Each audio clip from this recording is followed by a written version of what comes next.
Game started. Oh, Elliot WW. I think we've had some good games. Let's see. Let's try E5 against E4. Haven't played that in a few games.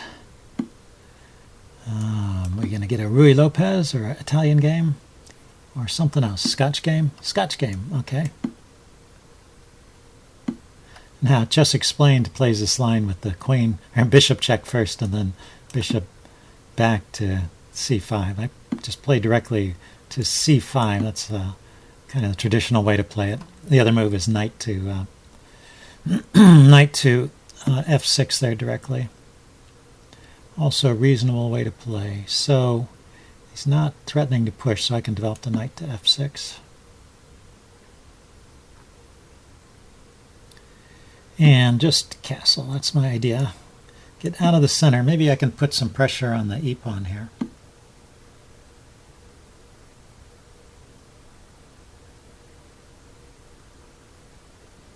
I can also think about playing D5 immediately. D5 hits the bishop and the pawn. If he pushes, I can actually just take the pawn. He takes the pawn, I Server take. announcement. He takes. He gets to keep it. Yeah, so I guess D5 is not yet happening. Okay, let's go with D6. Open up a line for the bishop.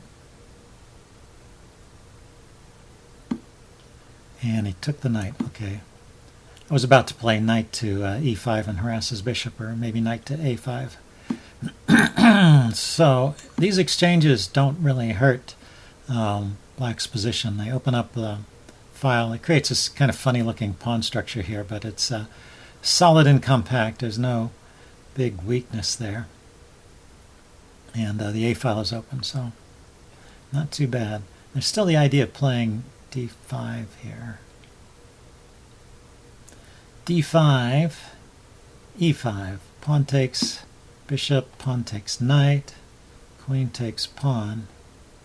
And I've won a pawn, but I've got a bunch of messed up pawns. If I go here and he takes and I take, he takes, I take, he takes. Actually, no, he's got enough force to defend it. Okay, I need to get this bishop out. Maybe develop it with a tempo here on the queen. See if the queen wants to move away from the D file or if he wants to play F3. Yeah, oh, the queen stayed on the D file. Okay, more pressure on the E pawn.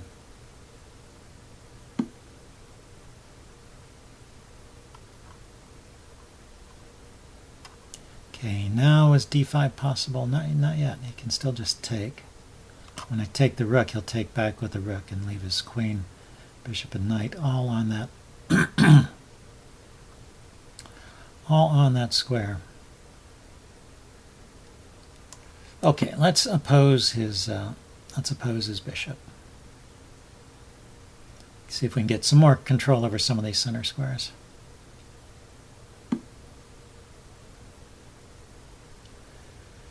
Now D5, he can play E5, and well, I've got knight to D2, D7 rather.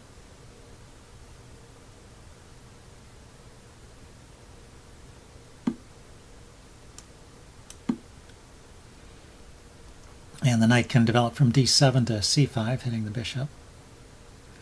I'm not going to be able to win that pawn, I don't think.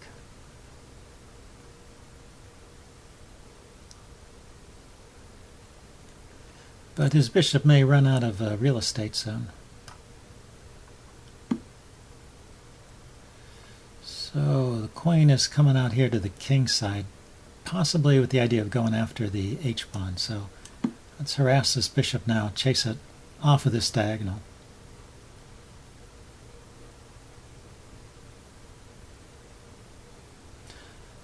I'm also hitting the a-pawn, which is defended by the queen and the rook.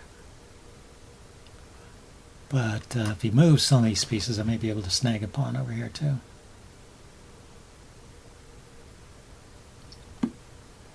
Okay, he's just going for the trade. I want to get rid of this bishop, I think, because it's a bit of an annoying piece.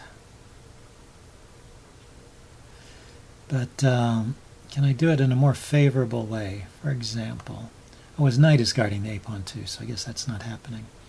If I relax too much here, he's going to play the move b4, hitting my knight. So queen here, bishop takes, knight takes. Queen here, b4, I take the bishop. I guess I can still play this.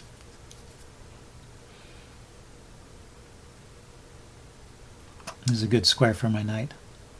Gains a tempo on the queen. I thought that was no good. I thought the bishop was hanging. White resigns. I guess it was. Okay, kind of a short game. Well, let's take a look at the opening in the postmortem. So I'll see you guys later. Bye.